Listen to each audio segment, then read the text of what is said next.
Assalomu alaykum, hurmatli tomoshabinlar. Siz 65 yoshdan oshdingizmi? Yoki oilangizda shunday yoshi ulug', hurmatli insonlar bormi? Unda bu video aynan siz uchun. Chunki bugun men sizga juda muhim. Hatto hayotingizni sezilarli darajada o'zgartirishi mumkin bo'lgan ma'lumotlarni ochib beraman. Ko'pchilik qariyalarimiz va ularning yaqinlari o'zlariga tegishli bo'lgan qo'shimcha to'lovlar, ya'ni mintaqaviy nafaqa ustamalari haqida mutlaqo bexabar. Bu shunchaki qo'shimcha pul emas. Bu sizning sharafli qarzimiz bo'lgan farovonlikka bo'lgan haqqingiz. Va eng muhimi shundaki, har bir mintaqada bu to'lovlar turlicha bo'lishi mumkin. Bugun men sizga 65 yoshdagi fuqarolar uchun mintaqaviy qo'shimcha to'lovlar, shok ro'yxat o'z mintaqangizni tekshiring nomli videoda o'z mintaqangizda qanday qo'shimcha to'lovlar mavjudligini aniqlash bo'yicha batafsil yo'riqnomani taqdim etaman. Videoni diqqat bilan oxirigacha ko'ring. Chunki har bir soniya muhim va bu ma'lumot sizning shaxsiy moliyaviy ahvolingizga bevosita ta'sir qilishi mumkin. Hozirdayoq kanalimizga obuna bo'ling va ushbu videoga like bosing. Shunda bu juda muhim ma'lumot imkon qadar ko'proq yoshi ulug' insonlarimizga yetib boradi va ular o'z qonuniy haqqidan foydalanishadi. Keling, muammoning mohiyatiga chuqurroq kirib boraylik. O'tmishda, ya'ni bir necha 10 yillar avval nafaqa tizimi ancha sodda edi. Deyarli barcha nafaqalar markazlashgan holda davlat byudjeti hisobidan belgilangan standartlar bo'yicha to'lanar edi. Mintaqaviy xususiyatlar agar mavjud bo'lsa ham juda kam va cheklangan edi. Fuqarolar asosan o'z nafaqasini olardi va unga qo'shimcha ravishda faqatgina federal darajadagi eng asosiy imtiyozlar mavjud edi. Masalan, Ikkinchi jahon urushi qatnashchilari uchun ba'zi ustamalar yoki nogironligi bo'lgan shaxslar uchun yordamlar. Bu tizim o'ziga yarasha barqaror edi. Ammo fuqarolarning individual ehtiyojlari va mintaqalarning iqtisodiy, demografik o'ziga xosliklarini to'liq hisobga olmasdi. Ko'pchilik qariyalarimiz o'z nafaqasidan ortiqcha pul kutmas edi va buni tabiiy hol deb bilardi. Ammo bugungi kunga kelib vaziyat tubdan o'zgardi. Global iqtisodiy o'zgarishlar, aholi demografiyasida siljishlar va eng muhimi, ijtimoiy siyosatning markazsizlashtirishi tufayli har bir mintaqa, viloyat, shahar va hatto tuman o'zining mahalliy byudjeti va ehtiyojlaridan kelib chiqqan holda aholiga, xususan yoshi ulug' fuqarolarga qo'shimcha ijtimoiy yordam choralarini joriy etish imkoniyatiga ega bo'ldi. Bu degani, endilikda sizning nafaqangizga qo'shimcha ravishda yashash joyingizga qarab, mahalliy hukumat tomonidan moliyalashtiriladigan turli xil ustamalar, kompensatsiyalar va imtiyozlar mavjud bo'lishi mumkin. Bu yangi tizimning asosiy maqsadi har bir hududning o'ziga xos sharoitlariga moslashgan holda yoshi ulug' insonlarning turmush darajasini yaxshilash va ularni ijtimoiy himoya qilishdir. Nima uchun hududlar bunday to'lovlarni joriy qilmoqda? Buning bir necha sabablari bor. Birinchidan, o'z aholisini, ayniqsa faxriylarni qo'llab-quvvatlash. Ikkinchidan, ayrim hududlarga aholini jalb qilish yoki ularni shu yerda ushlab qolish. Uchinchidan, uzoq yillar xizmat qilgan, o'z mehnatlari bilan jamiyatga ulkan hissa qo'shgan insonlarni mukofotlash. To'rtinchidan, eng zaif qatlamlarni, masalan, yolg'iz qariyalarni yoki sog'lig'i yomon bo'lganlarni qo'llab-quvvatlash. Bugungi kunda, afsuski, bu tizimning mavjudligi haqida ko'pchilikning xabardor emasligi asosiy muammo bo'lib qolmoqda. Ko'plab yoshi ulug'larimiz o'zlariga tegishli bo'lgan haqlardan foydalana olmayaptilar. Endi esa batafsil tahlilga o'tamiz. 65 yoshdan oshganlar uchun mintaqaviy qo'shimcha to'lovlar deganda nimalarni bilishingiz kerak? Kimlar xavotirlanishi kerak va kimlar xavotirlanmasligi kerakdek ko'rinsa ham, aslida baribir tekshirishi zarur. Avvalo, shuni ta'kidlash joizki, bu to'lovlar davlat tomonidan belgilangan federal nafaqalardan butunlay farq qiladi. Bular har bir ma'lum bir hudud, ya'ni viloyat, shahar yoki tuman mahalliy byudjeti hisobidan moliyalashtiriladigan va o'zining me'yoriy huquqiy hujjatlariga ega bo'lgan tashabbuslardir. Bu degani, bir viloyatda mavjud bo'lgan to'lov boshqa viloyatda umuman mavjud bo'lmasligi yoki boshqa shartlar asosida taklif etilishi mumkin. Kimlar xavotirlanishi kerak? Har bir 65 yoshdan oshgan fuqaro va ularning yaqinlari albatta ushbu ma'lumotni diqqat bilan o'rganishlari shart. Ayniqsa, nafaqasi kam bo'lgan, faqatgina davlat pensiyasi bilan kun kechirayotgan insonlar bu masalaga jiddiy yondashishlari kerak. Sizning nafaqangiz mintaqaviy minimal iste'mol savatidan yoki yashash minimumidan past bo'lsa, sizning qo'shimcha to'lov olish imkoniyatingiz ancha yuqori bo'ladi. Ammo shuni ham unutmaslik kerakki, ba'zi mintaqaviy to'lovlar daromad darajasidan qat'iy nazar barcha keksa yoshdagi fuqarolarga berilishi mumkin. Masalan, uzoq yillar davomida ma'lum bir hududda yashaganlik uchun yoki muayyan yoshga yetganlik uchun beriladigan universal to'lovlar shular jumlasidandir. Shuning uchun mening nafaqam yaxshi, menga qo'shimcha pul kerak emas deb o'ylaydiganlar ham o'z mintaqasini tekshirishlari zarur. Balki sizga mos keladigan boshqa turdagi yordam dasturlari mavjuddir. Masalan, kommunal to'lovlar uchun kompensatsiya yoki dori-darmonlar uchun imtiyozlar. Mintaqaviy to'lovlar bir necha asosiy kategoriyalarga bo'linadi. 1. Universal yoshga asoslangan to'lovlar. Bu turdagi to'lovlar shunchaki ma'lum bir yoshga, masalan 65-75 yosh yetganligi uchun beriladi. Bunda sizning daromadingiz yoki ijtimoiy maqomingiz muhim emas. Hudud ma'lum bir yosh chegarasidan oshgan har bir fuqaroni sharafli e'tirof etadi va ularga moliyaviy yordam ko'rsatadi. Bu ko'pincha fuqarolarni o'z hududida qolishga undaydigan yoki ularning umrboqiy mehnatiga hurmat ramzi bo'lgan bir martalik yoki doimiy to'lovlar bo'lishi mumkin. 2. Daromadga bog'liq to'lovlar. Bu eng keng tarqalgan to'lov turlaridan biridir. Agar sizning nafaqangiz va boshqa barcha daromadlaringiz agar mavjud bo'lsa, ma'lum bir mintaqada belgilangan minimal iste'mol savati yoki yashash minimumi darajasidan past bo'lsa, sizga ushbu farqni qoplash uchun qo'shimcha to'lov beriladi. Bu har bir mintaqada turlicha bo'lganligi sababli bir joyda kambag'al hisoblangan fuqaro boshqa joyda bu me'yordan yuqori daromadli hisoblanishi mumkin. 30. Ijtimoiy maqomga asoslangan to'lovlar. Bu turdagi to'lovlar ko'pincha 2-jahon urushi qatnashchilari va mehnat faxriylari, nogironligi bo'lgan shaxslar, yolg'iz qariyalar, kam ta'minlangan oilalarning keksa a'zolari yoki hatto uzoq vaqt davomida qiyin iqlim sharoitlari bo'lgan mintaqalarda yashagan fuqarolar uchun belgilanishi mumkin. Bu to'lovlar ko'pincha ularning ijtimoiy zaifligini yoki jamiyatga qo'shgan ulkan hissasini e'tirof etish maqsadida beriladi. 4. Xizmatlarga asoslangan kompensatsiyalar. Bu turdagi yordam naqd pul ko'rinishida bo'lmasligi mumkin. Balki kommunal xizmatlar, elektr, gaz, suv, uy-joy kommunal xizmatlari uchun chegirmalar yoki to'liq kompensatsiya, jamoat transportida bepul yurish, dori-darmonlar uchun chegirmalar, bepul tibbiy xizmatlar, sanatoriy kurortlarga imtiyozli yo'llanmalar shaklida bo'ladi. Ba'zi joylarda hatto bepul oziq-ovqat paketlari yoki ijtimoiy oshxonalardan foydalanish imkoniyatlari ham mavjud. 5. Bir martalik to'lovlar. Bular ko'pincha yubileylar. 75 dakimiz yosh va undan keyingi har 5 yillik munosabati bilan yoki ma'lum bir bayramlar, masalan, keksalar haftaligi yoki Navro'z oldidan beriladigan sovg'a puli shaklidagi to'lovlardir. Keling, yuqorida aytilganlarni real hayotdagi, garchi gipotetik bo'lsa-da, aniq misollar bilan tushuntirib beray. Bu sizga vaziyatni yanada aniqroq tasavvur qilishga yordam beradi. Birinchi misol. Farg'ona viloyatidagi Oltin kuz dasturi, gipotetik. Tasavvur qiling, Farg'ona viloyatida Oltin kuz deb nomlangan dastur mavjud. Ushbu dasturga ko'ra o'zining 65 yoshini nishonlagan har bir fuqaro, agar uning umumiy oylik daromadi viloyatda belgilangan minimal iste'mol savatidan past bo'lsa, har oy 2-7 ming so'm miqdorida qo'shimcha to'lov oladi. Bu yerda hisobga olinadigan daromad faqatgina nafaqadan iborat emas, balki boshqa manbalardan tushgan daromadlar. Masalan, kichik tadbirkorlikdan, yer ijarasidan olingan daromadlar ham hisobga olinadi. Tasavvur qiling, 67 yoshli Xolmat Farg'ona viloyatining Qo'qon shahrida yashaydi. Uning oylik nafaqasi 1.200.000 so'm. Viloyatda esa minimal iste'mol savati aytaylik 1.400.000 so'm etib belgilangan. Bu degani Xolmat amakining umumiy daromadi minimal iste'mol savatidan past. Demak, u har oy 2.5 so'm qo'shimcha to'lov olishga haqli. Natijada uning umumiy oylik daromadi 1.200.000, 2.5 1.5 so'mga yetadi. Bu mablag' uning dorilarga, kundalik xarajatlariga, ayniqsa qish faslida isitish uchun kommunal xizmatlarga to'lashda juda katta yordam beradi. Bunday dasturlar qariyalarimizning turmush sharoitini sezilarli darajada yaxshilaydi. Ammo afsuski, ko'pchilik ulardan bexabar qolmoqda. Xolmat amaki bu to'lov haqida mahalladagi yoshlardan eshitib, tegishli idoraga murojaat qilgan va bir oy ichida to'lovni ola boshlagan.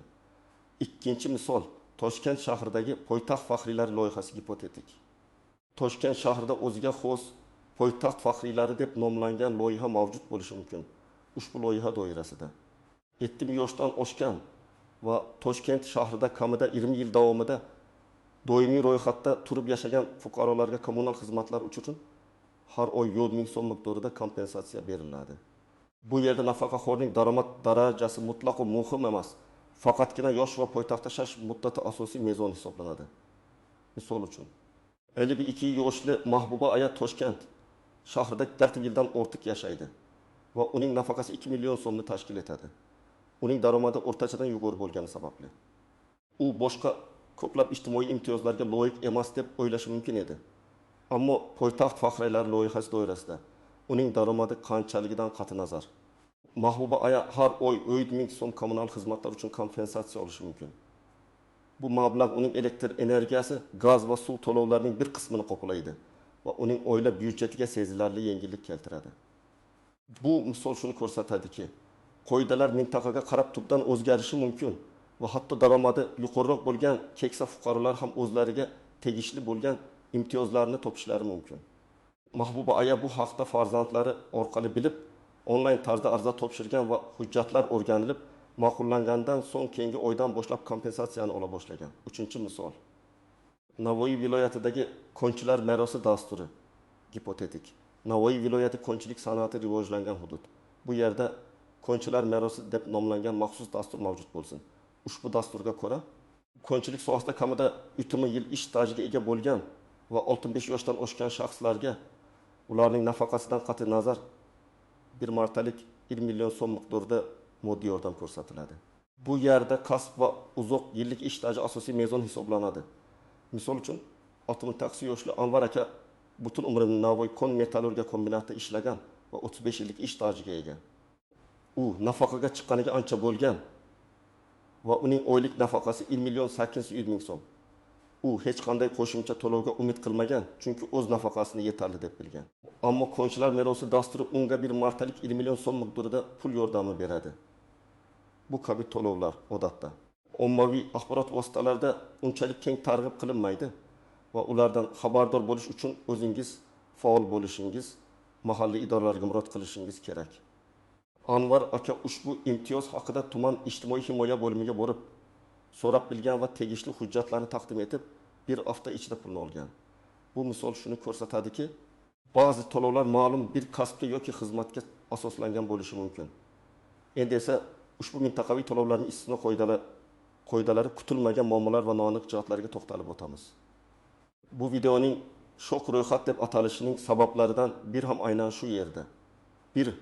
Mintaqaviy byudjetlar va o'zgaruvchanlik eng muhim noaniq jihatlardan biri shundaki, bu to'lovlar doimiy emas va o'zgaruvchan bo'lishi mumkin. Ular har bir hududning mahalliy byudjetiga bog'liq. Bu degani, o'tgan yili mavjud bo'lgan dastur joriy yilda byudjet taqchilligi tufayli bekor qilinishi yoki aksincha yangi dasturlar joriy etilishi mumkin. Shuning uchun har doim tegishli yilning va cho'raqning amaldagi qonun hujjatlarini va mahalliy qarorlarni tekshirish zarur. Ba'zi mintaqalar iqtisodiy o'sish davrida qo'shimcha imtiyozlarni joriy qilsa, moliyaviy qiyinchiliklar yuzaga kelganda ularni qisqartirishi mumkin. 2. Ariza berish jarayoni bu to'lovlar avtomatik tarzda tayinlanmaydi. Siz ularni olish uchun albatta ariza bilan murojaat qilishingiz shart. Ko'pchilik qariyalarimiz va ularning yaqinlari bu imtiyozlarni avtomatik tarzda hisoblab olinadi deb o'ylashadi va natijada ulardan mahrum bo'lishadi. Faol bo'lish va o'zingiz ariza berish juda muhim. O'tib hujjatlar yig'ishning murakkabligi. Ko'pincha bu imtiyozlar uchun nafaqat pasport va nafaqa guvohnomasi talab etiladi. Sizdan yashash joyingizni tasdiqlovchi hujjatlar, daromadlar to'g'risidagi ma'lumotnomalar, ish daftari nusxalari, ba'zan hatto ma'lum bir kasbda ishlaganlikni tasdiqlovchi hujjatlar yoki sog'lig'ingiz haqidagi tibbiy ma'lumotnomalar ham talab qilinishi mumkin. Talab qilinadigan hujjatlar ro'yxati mintaqaga va ayniqsa to'lov turiga qarab sezilarli darajada farq qiladi. Bu esa ko'pchilik uchun chalg'ituvchi va murakkab jarayon bo'lishi mumkin. Ba'zan hujjatlar o'zgaradi yoki yangi talablar paydo bo'ladi. Shuning uchun murojaat qilishdan oldin aniq ro'yxatni olish shart. 4. Daromad chegaralari yuqorida aytib o'tganimizdek. Minimal iste'mol savati yoki yashash minimumi kabi tushunchalar kalit rol o'ynaydi. Ammo bu ko'rsatkichlar ham har bir mintaqada o'zgacha. Bir hududda 1 million 200 ming so'm nafaqa olgan shaxs qo'shimcha to'lovga loyiq bo'lsa, narxi qimmatroq bo'lgan qo'shni mintaqada xuddi shu miqdordagi nafaqa bilan u qo'shimcha to'lovga ega bo'lmasligi mumkin. Bu esa fuqarolarda adolatsizlik tuyg'usini uyg'otishi mumkin. Ammo bu mintaqaviy narxlar farqi bilan bog'liq. 5. Yashash joyi talablari. Ko'pgina mintaqaviy to'lovlar ma'lum bir muddat, masalan 5, 10, 20 yil davomida o'sha hududda doimiy ro'yxatda turib yashaganlikni talab qiladi. Bu shuni anglatadiki, odamlar faqatgina imtiyozlardan foydalanish maqsadida bir mintaqadan ikkinchisiga ko'chib o'tishlarining oldini olishga qaratilgan chora hisoblanadi. Agar siz yaqinda boshqa viloyatdan ko'chib kelgan bo'lsangiz, ba'zi imtiyozlarga ega bo'lish uchun kutishingizga to'g'ri kelishi mumkin. 6. Bir necha imtiyozlarni bir vaqtda olish. Siz bir vaqtning o'zida bir nechta mintaqaviy imtiyozlarni yoki federal va mintaqaviy imtiyozlarni olishingiz mumkinmi? Ko'pincha o'xshash imtiyozlarni 2 marta olishga ruxsat berilmaydi. Ikkilanishga yo'l qo'yilmaydi. Masalan, agar siz kommunal xizmatlar uchun federal miqyosda kompensatsiya olsangiz, xuddi shu xizmat uchun mintaqaviy kompensatsiya ololmasligingiz mumkin. Bu masalani aniqlashtirish uchun har bir imtiyozning shartlarini diqqat bilan o'rganish kerak. 7. Shok ro'yxatining noaniq jihati. Yuqorida aytilgan shok nafaqat bu to'lovlarning mavjudligida, balki ularning qanchalik xilma-xilligi, qanchalik ko'p odam bu haqida bilmasligida va ularga ega bo'lish uchun qanchalik murakkab jarayonlardan o'tish kerakligida. Bu shok shuningdek shaffoflikning yetarli emasligida ham. Chunki ko'pincha bu ma'lumotlar bir joyda to'plangan holda e'lon qilinmaydi. 8. Yashirin imtiyozlar. Ba'zan bu faqatgina naqd pul ko'rinishidagi to'lovlar emas, balki yuqorida aytib o'tganimizdek kommunal to'lovlar uchun chegirmalar.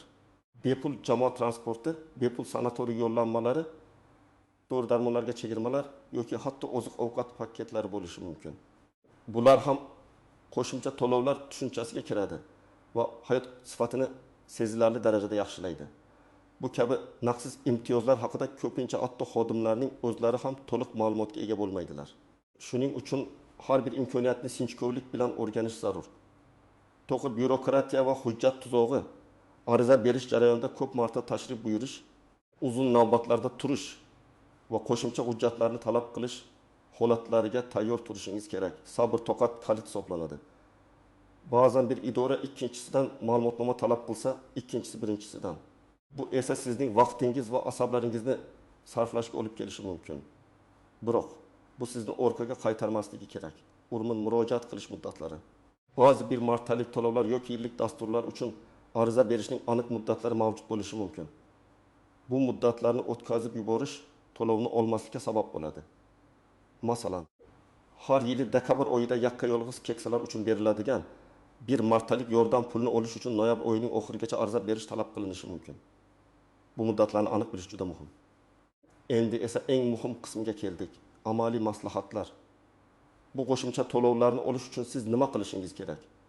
Qayerga murojaat qilish, qanday hujjatlarni yig'ish va nima yozish kerakligiga doir aniq ko'rsatmalar beraman. Birgadam, mahalliy ijtimoiy himoya bo'limini aniqlang. Sizning birinchi vazifangiz yashash joyingizdagi ijtimoiy himoya bo'limi. Pensiya jamg'armasining hududiy bo'limi yoki fuqarolarning o'zi boshqarish organlari, mahalla orqali keksa fuqarolarni qo'llab-quvvatlash bilan shug'ullanuvchi vakolatli organlarni topishdir. Qanday topish mumkin? Internet orqali. O'zbekistonning elektron hukumat portallari, masalan, my.dongib.uz, mahalliy hokimiyatlarning rasmiy veb-saytlari yoki viloyat ijtimoiy himoya organlarining sahifalarida tegishli ma'lumotlarni topish mumkin. Mening viloyatim, viloyat nomi, keksa fuqarolar uchun imtiyozlar kabi so'rovlar bilan qidiruv tizimlaridan foydalaning. 2. Telefon orqali mahalliy ma'lumot xizmatlariga 1009 kabi qo'ng'iroq qilib. Ushbu tashkilotlarning manzil telefon raqamlarini so'rang. 3. Mahallangizdan so'rang. Mahalla fuqarolar yig'ini raisi yoki faollari, shuningdek tajribali qo'shnilar sizga eng to'g'ri yo'lni ko'rsatishlari mumkin. Ular bu kabi masalalar bilan muntazam shug'ullanishadi. 2 qadam zarur hujjatlarni yig'ing. Idoraga borishdan oldin barcha asosiy hujjatlarni to'plab boring. Bu sizning vaqtingizni tejaydi va jarayonni tezlashtiradi. Minimum talab qilinadigan hujjatlar ro'yxati mintaqa va to'lov turiga qarab kengayishi mumkin. Pasport, asli va nusxasi. 2. Nafaqa guvohnomasi, asli va nusxasi. 2. Shaxsiy identifikatsiya raqami, agar talab qilinsa. Daromadlar to'g'risida ma'lumotnoma, agar to'lov daromadga bog'liq bo'lsa. Nafaqa miqdori va boshqa daromadlar agar mavjud bo'lsa, to'g'risidagi so'nggi 3-6 oylik ma'lumotnomalar, 5 ish daftari ish stajini tasdiqlovchi hujjat asli va nusxasi, ayniqsa kasbga asoslangan imtiyozlar uchun. Yashash joyini tasdiqlovchi hujjat, propiska yoki vaqtinchalik ro'yxatga olish haqidagi ma'lumotnoma, ba'zi hollarda turar joy kitobi domovaya kniga talab qilinishi mumkin. 7 bank hisob raqami ma'lumotlari. Pul o'tkazish uchun bank kartasi yoki hisob raqami rekvizitlari. 8. Ijtimoiy maqomni tasdiqlovchi hujjatlar.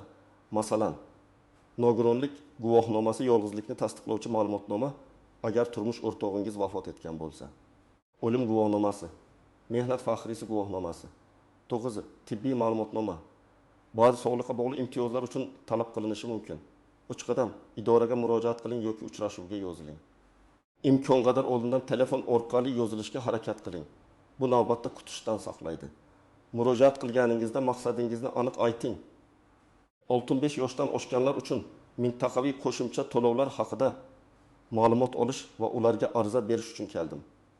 Xodimga o'z yoshingizni, yashash joyingizni va ehtimoliy daromad darajangizni ma'lum qiling. 4 qadam. Aniq savollar bering. Xodim bilan suhbatlashayotganingizda aniq va konkret savollar berish muhim.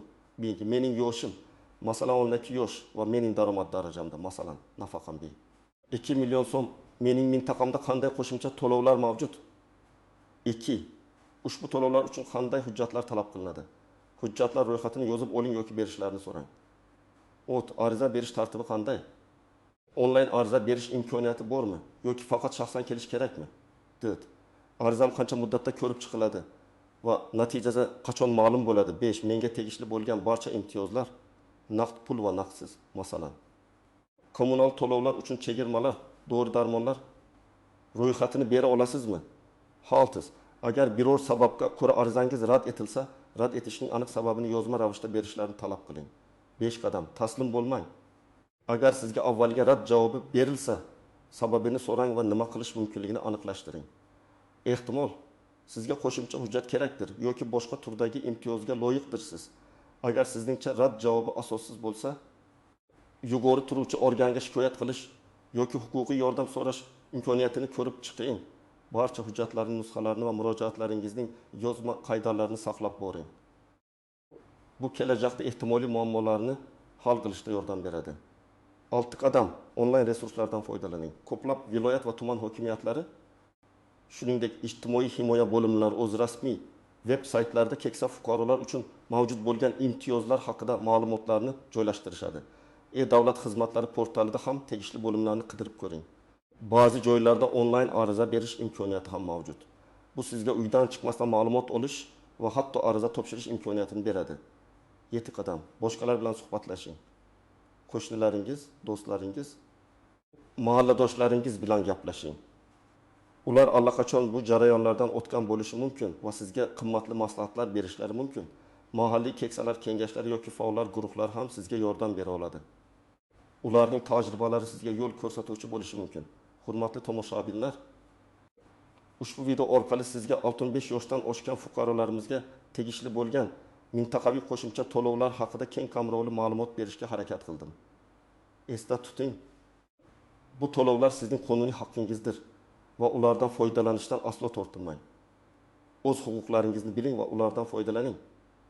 Bu sizning farovonligingizni oshirishga xizmat qiladi. Ushbu videoda keltirilgan ma'lumotlar haqida fikringizni izohlarda yozing.